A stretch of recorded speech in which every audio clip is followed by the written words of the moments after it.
Welcome to part 2 of this 3-part series on subliminal personal development, how it works, what it does, and why it matters.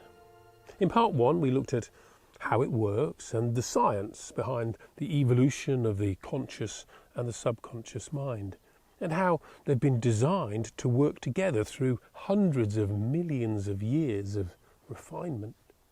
We also started to take a look at how subliminal personal development harnesses those insights by using the techniques of behavioural science to conduct thought experiments for a life well lived. Well, in this part, come with me and let's have a look at what actually goes on inside this cavern we call our skull as we experience the world, learn how it works, and make the choices we do about how we work in it. To set the scene, here's a quick thought experiment. Firstly, think about the last time you got a new app on your phone. You probably spent a little bit of time working out how it works so that you can get it to do the things that you got it to do. It makes sense, right? It'd be crazy not to. Okay, now ask yourself this.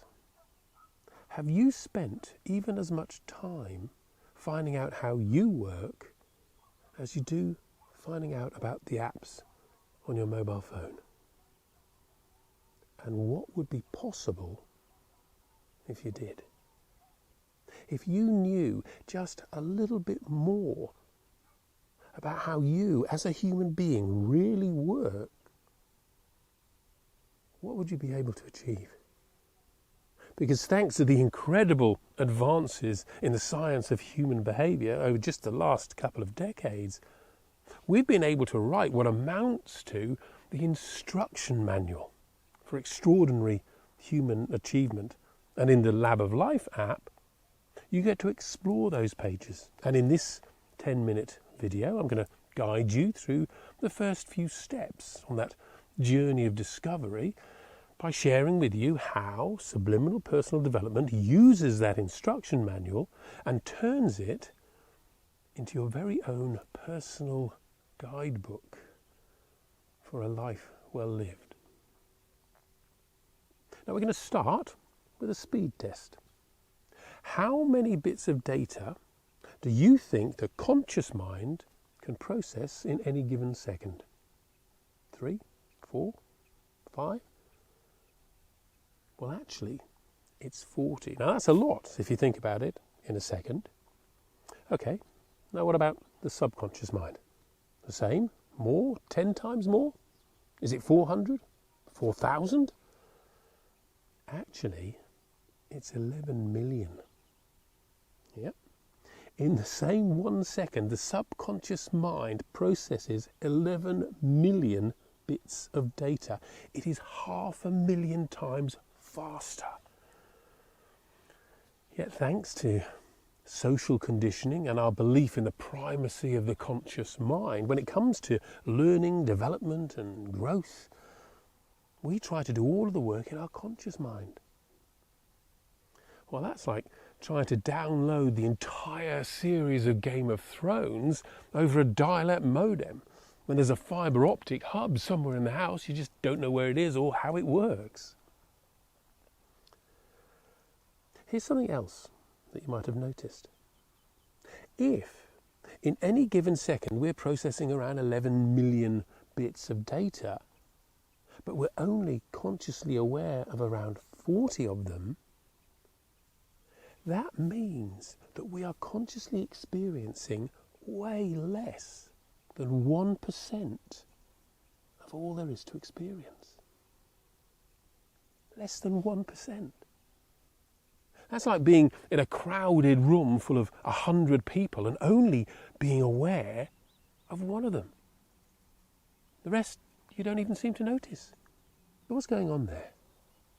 What's the purpose of such a huge difference in performance? What was the evolutionary advantage that had it turn out that way?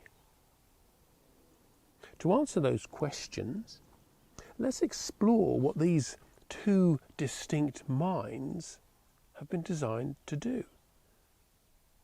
So the clue to the conscious mind lies in the fact that it only processes 40 bits of data a second.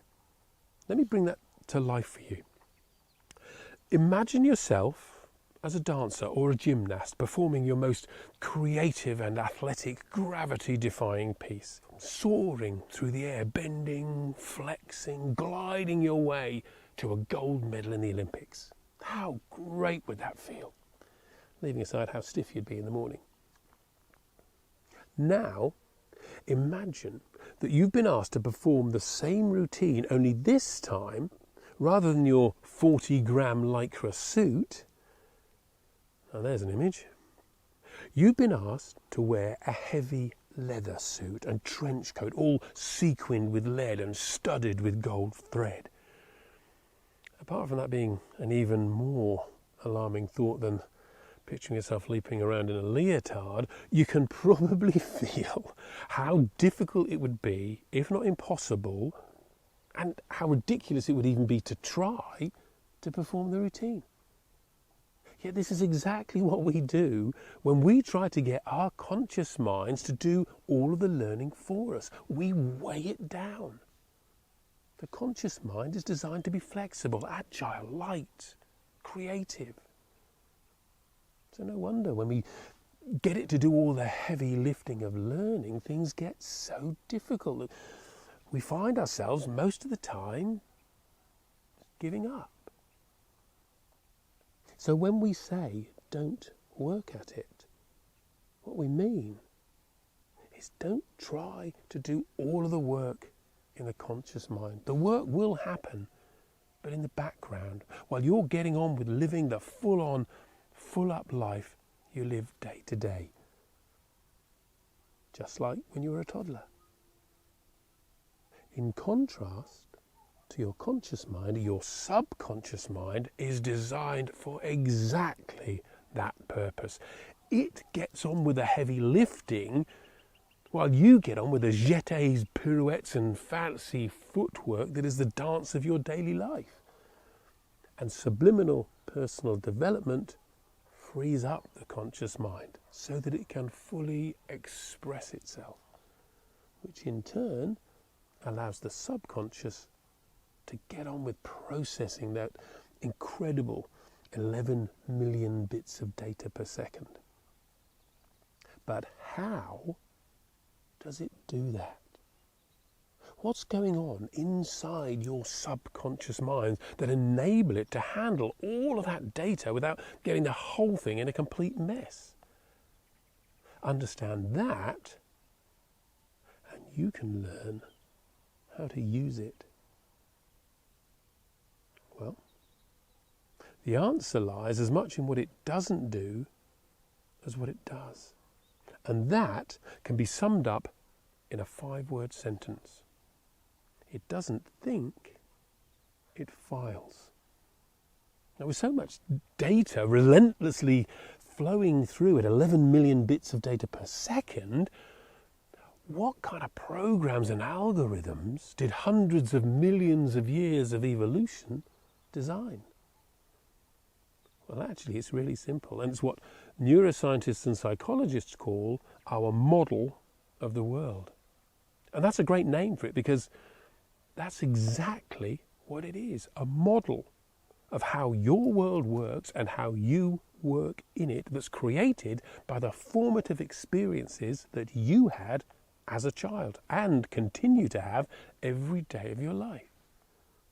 By understanding how this model of the world works, and we now understand it incredibly well, we get the insight that the simple act of living is the magnificent act of learning and growth. And in part 3, we're going to take a wander through the streets and avenues, valleys and jungles of your model of the world.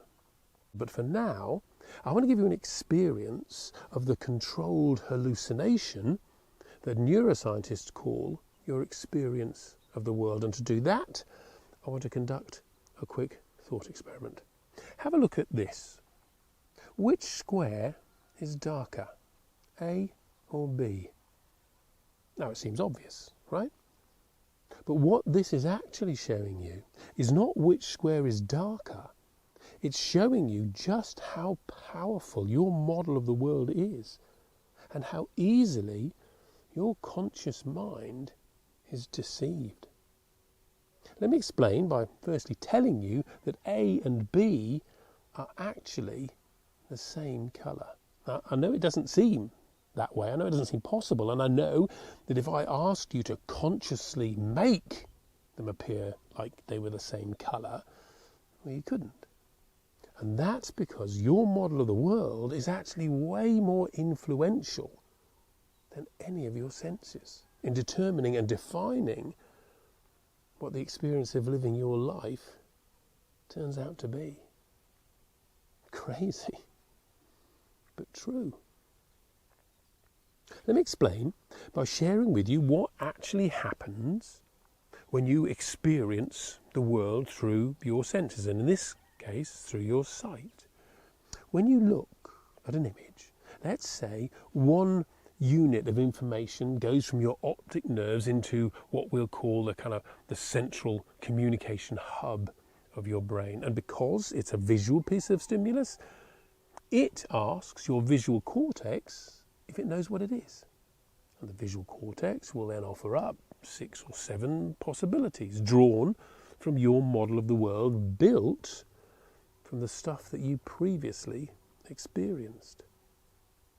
What this means is that by a factor of 6 or 7 to 1, the reality of the world that you experience through your senses is in fact determined by the stuff that you previously experienced. Because that's the stuff that shaped and formed your model of how your world works and how you work in it. So you can begin to see why it is that neuroscientists call our experience of the world a controlled hallucination. Now we're going to get more into that in the final part of the trilogy, but for now, let me show you that hallucination in action. Which square is darker? Well, as I said, they're actually the same colour, but you see them as different. And this hallucination is so strong that you're probably finding it easier to believe that what you're seeing is as a result of some kind of editing trickery rather than an insight into the power of your subconscious model of the world. All I can tell you is that it isn't. The world you experience is driven more by what you expect to see than what your senses actually experience. You predict your reality into being, and the key ingredient in this hallucinating dance is what we're going to look at in part 3. They're called concepts, and they're the building blocks of your model of the world. Learning how they work means that you're learning how to build with them. And that will not only change the way you see yourself and your life as you experience it, it will enable you to become the architect of the kind of life you would love to live.